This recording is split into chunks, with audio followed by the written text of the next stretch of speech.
Welcome back to the final part of this series in the Spitfire Mk.XII conversion, and it all starts with primer. Unifies everything, lots of materials there, resin, plastic, brass. Does a great job of providing a sound base. All the painting was done with Tamiya, which is the first time in a long time for me, and yeah, really great stuff. I'd forgotten how good it was. This is the medium sea grey going on, adding some highlights. It's been tinted with MRP and MRP white. What that does is not only does it provide the contrast with the white, but also, as you can see, it's slightly glossy, so you can, makes it easier to see where you've been. Very similar colour to the Mr. Surfacer, I will say. Going with some low lights now, so this is the Tamiya, medium sea grey with a touch of MRP dark sea grey, which is a little bit purple, but you only need a drop or two. Spitfires, even the Mk.XII, had very characteristic wing root chipping. That's quite difficult to say, so that was put on first. Then a coat of matte varnish and then hairspray. Onto the tail markings, and this is my preferred method of doing the tail marking, is spray the white, mask off the white stripe, and then apply the blue, and then mask off the blue and then the red. Red had a base coat of dark earth first, and then sprayed on. It's all MRP. I've found if you spray it over the white base, the red can be too sort of bright, and you don't get that sort of terracotta tone to it. So spraying it over a dark earth base and then even adding 1 or 2 drops of dark earth into the red just to make sure it's not too bright. You can see also I've done the sky tailband, and what I did actually is I scanned that in and then masked in a wanner. And then with the tail, all you got to do is mask off a scale 24-inch square and then spray over the top, and I just find that much easier. Right, with that all masked off and some more primer just covering up the overspray, we can go in with the camouflage. As I said, Tamiya acrylic, this is the ocean grey going down. And all I'm going to do is a nice solid opaque coat of Tamiya ocean grey. Dead easy. Just a rough freehand. Now you'll note in part 1 I had some top-notch camouflage masks, which I totally forgot I had. So I was planning on painting the ocean grey, fading it obviously, as you can see here, and then applying the masks and then doing a very light overspray of the dark green just to get the accurate demarcation, and then go over that freehand. But I forgot I had it. So I just went sort of freehand and looking at the instructions for the correct camouflage pattern. So tinting the paint here, bit of interest in it.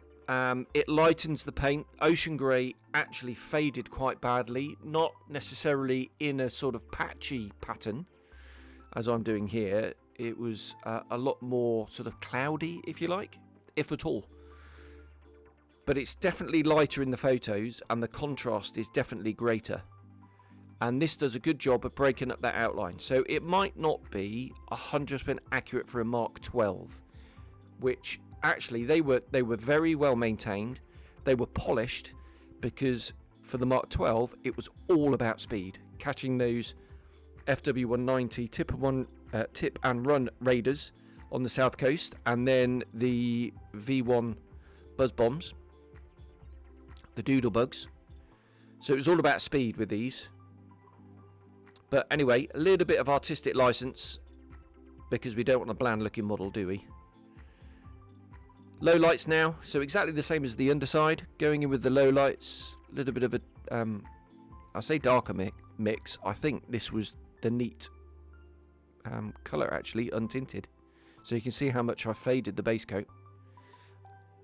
And this is only the first layer. So what I tend to do is I tend to exaggerate these effects, because the varnishes, the washes, the filters, it's all going to blend it back.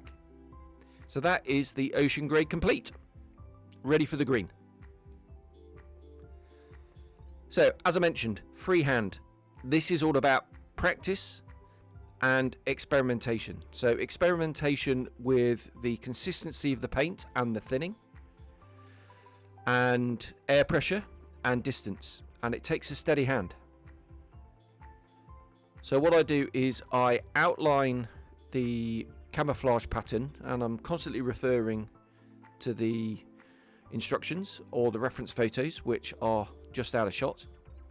And then once the outline is done, I can go in and I can start filling in the sort of the blocking in the colour, if you like. And we're going to go just initially for the solid colour, and then we'll start spraying the highlights and the lowlights. So working along back to front, so I always do the tailplanes first as a bit of an experiment, and then moving forward along the fuselage, and then I'll finish off with the wings. So you get an idea of the distance there. And even though that's quite far away, actually, for a freehand camo pattern, it's 32nd scale, obviously. You can get away with being slightly further away, but I was aiming for a nice tight demarcation, and you can see just behind there on the right hand side of the screen how tight it looks. I could have gone even tighter, I think, if I'd gone closer, and yeah, I could have gone tighter, but I didn't need to. And there we go. There is the finished freehand camo pattern. Base coat done. Now we can remove some of this masking tape from underneath. It was a hard demarcation between the medium sea grey. This is always an exciting moment, is taking off the masking for the tail marking. See, I've already done the fuselage band, and I just find that a much easier way of doing the tail markings. Slightly different approach to the roundels, as you will see coming up, but looking good so far. Really pleased with that.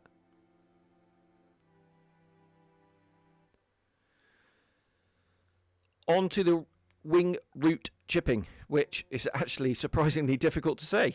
As I mentioned previously, so it's had the undercoat of the alclad duralumin, and then it had some MRP matte varnish over the top, and then the hairspray put on the top. If you don't do the matte varnish, the hairspray or your chipping fluid will bead up, and then you'll get dots rather than chips, and we don't want that. So just going in, variety of brushes. This is a bit of a stiffer brush, and you see how quick it is. You want to add a little bit of soap to the water to stop it beading up too much. The Tamiya paint, as you can see, is a bit of a sheen on it. Did actually have a bit of a polish, actually.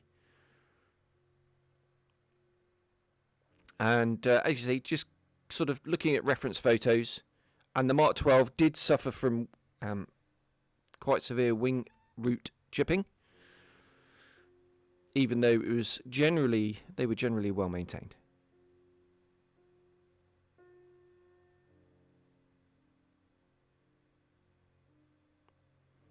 There we go. And I think that's a wonderful effect. Such a great technique.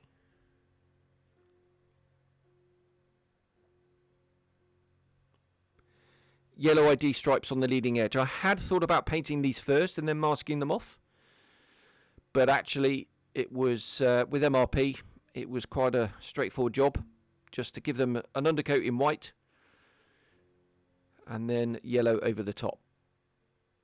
3 inches from the centre line. There you go. Thanks Valiant Wings Publishing for that bit of gouge. Walkways. Because this had, the Mk.XIIs had the earlier oil cooler, they had the asymmetric wing route, or walkway pattern rather. Now, I didn't realise this actually comes in the one-man army masking set that you'll see in a second. So I can save that for my next project, which will be the Mk.XIV at some point. But simple job, mask, spray. You can see I'm using some of the low-tap purple tape in some areas. That's because I don't want any lifting from the hairspray.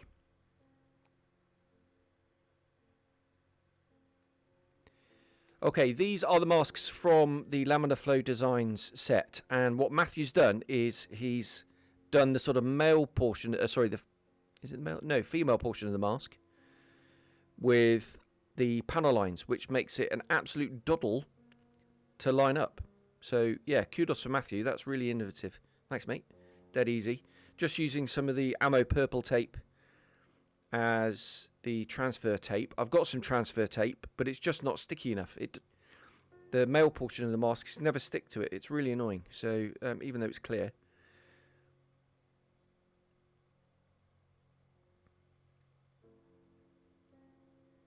And then what we can do is just some extra tape to avoid some overspray, and we'll remove the male portion of the mask.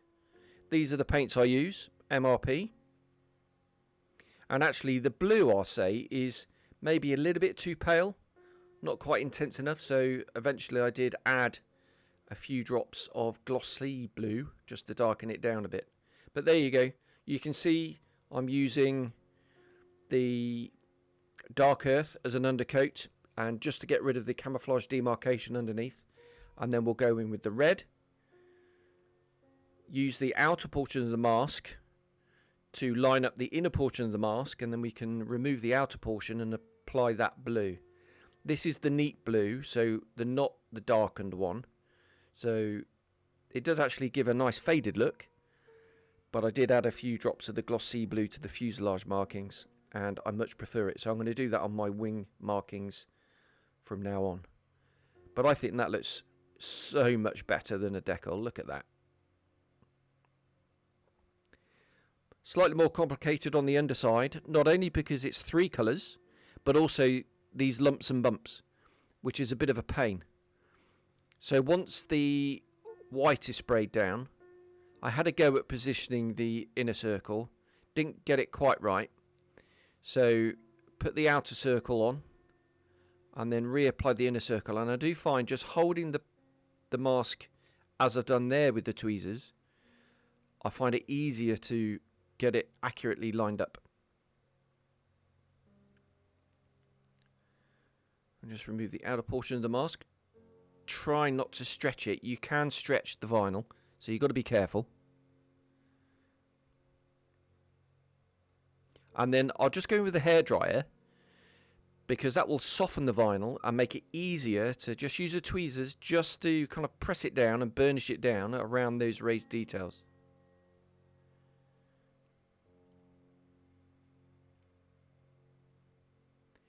In with the red, and then I'll mask the red off, and then it's in with the blue. Again, didn't use the glossy blue underneath. It was only when Roy Sutherland of Barracuda Studios, obviously I've used lots of his detail resin bits in this build, but he pointed out that the blue wasn't saturated enough, and actually in hindsight, in the photos, I tend to agree. Looks okay on the camera here though.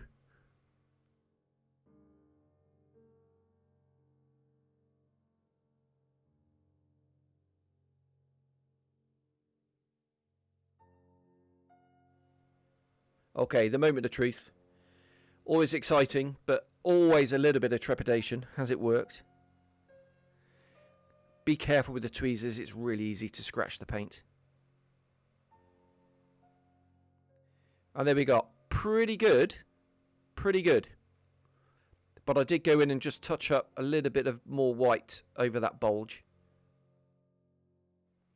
This had nose markings. The squadron was the Nigeria squadron, so they all had, or most of them, all the pictures I can see had this Nigeria motif on the nose.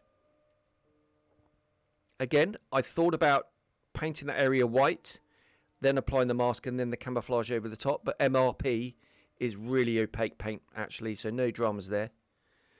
All the little bits in the middle of the sort of the G and the A and this bit, you can actually sort of push the mask along the surface away, and then once it's clear you can just pick it up.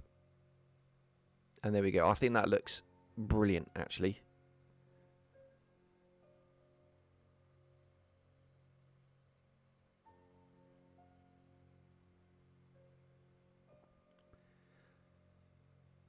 On with the serial numbers down the back. Now on the right hand side, the squadron codes actually go over some of the serial.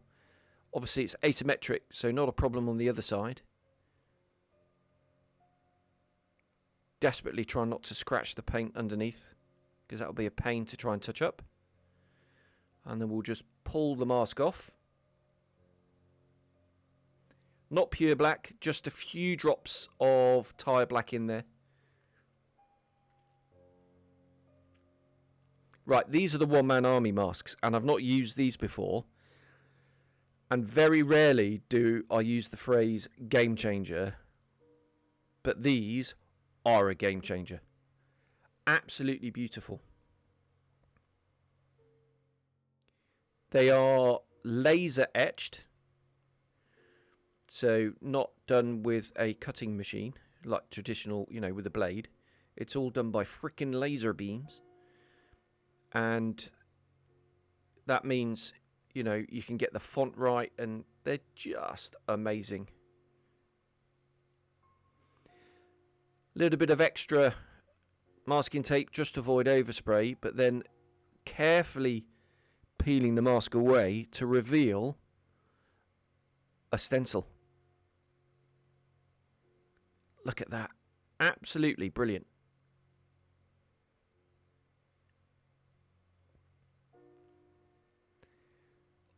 All these stencils were sprayed on, all of them, even the small ones. And there you go. Just brilliant.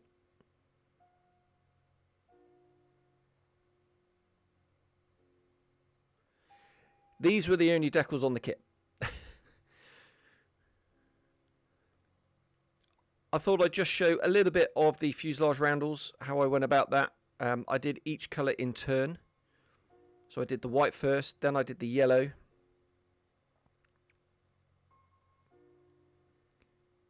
In fact, wrong. No, I didn't. I did the blue first, which is a bit of a departure for me. Wrong. I tell a lie. I did the blue first, then the white, then the yellow, then the red.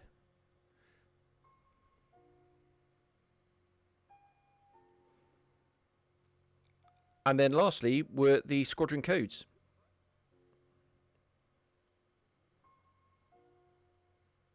So that's all one mask, that, the squadron codes and the roundel. I did actually think the white in the roundel was maybe a little bit too wide, so I did go in and touch that up. As you can see there, you know, who needs decals? Okay, fun bit now, weathering. Usual sludge wash for me. It's an oil wash, all the tones complementary to the underlying colours, and it just gets worked in with a brush. So it's thicker than a pin wash, but because of all that beautiful surface detail in the rivets, I did want to bring that out. Darker tone down the middle, as you can see, just because it's going to get oily and minging. And then we'll let that dry, and we'll just polish that off with a kitchen towel. This will also act as a bit of a filter coat. There is a slight texture in the paint, even though it has been polished. In fact, I did go in and varnish over the stencils, just in case I, you know, damaged rubbing them away or something. Once the wash was done, it was on to some chipping and just some sort of paint fading effects. I didn't want to go too mad with it. It's just lightened, thinned base coat. And a bit like the armour technique, really, if you like, of doing the sort of lightened base coat chipping. But then obviously they go in with the steel colour. I don't bother with that. Okay, this is not oils, this is acrylic. So I wet the area with a mix of water and acrylic thinner. And then this is atom paint with a few drops of water in just to dilute it even further. And then I can blend that in with a wet brush with the water and thinner mix. It won't affect the underlying colour because that's lacquer, that's MRP. You can get all sorts of streaking effects, staining, and it's a bit of an experiment on this one, and it's a technique I'm going to use more and more, actually, acrylics. Just playing with the light in there, trying to get the lighting right. And again, this is the acrylic technique. So wetting the area first, going in with diluted paint, and then straight away, don't leave it on there, but straight away going in with the wet brush, and you can start blending the acrylic, and it will blend just like oil. If you're, if you get it right, if you get the dilutions right, keep it wet, not too wet, otherwise you will get tide marks and it will pull. Again, it's another technique that I'm going to start using more and more, actually. And when you come in with the oils, so when you do your layering effects and the oils over the top that you'll see in a second, obviously it won't affect the acrylic underneath. And you can get some really nice effects, as you can see.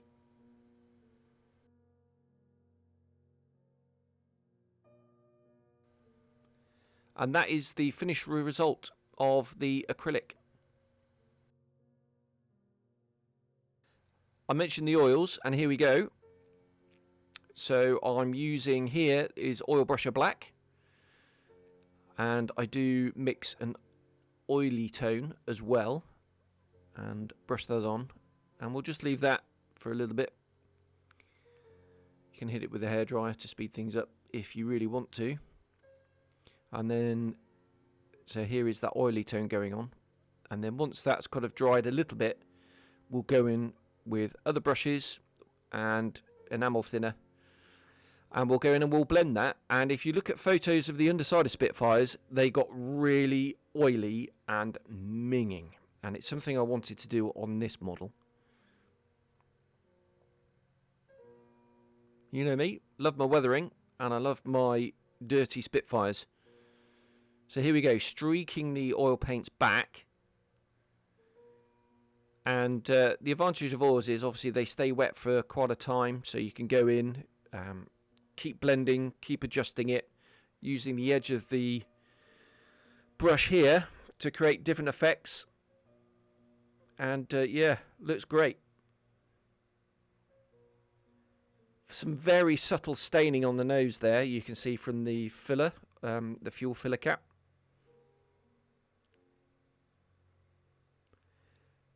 And there's the auxiliary fuel tank in place with its own weathering on it.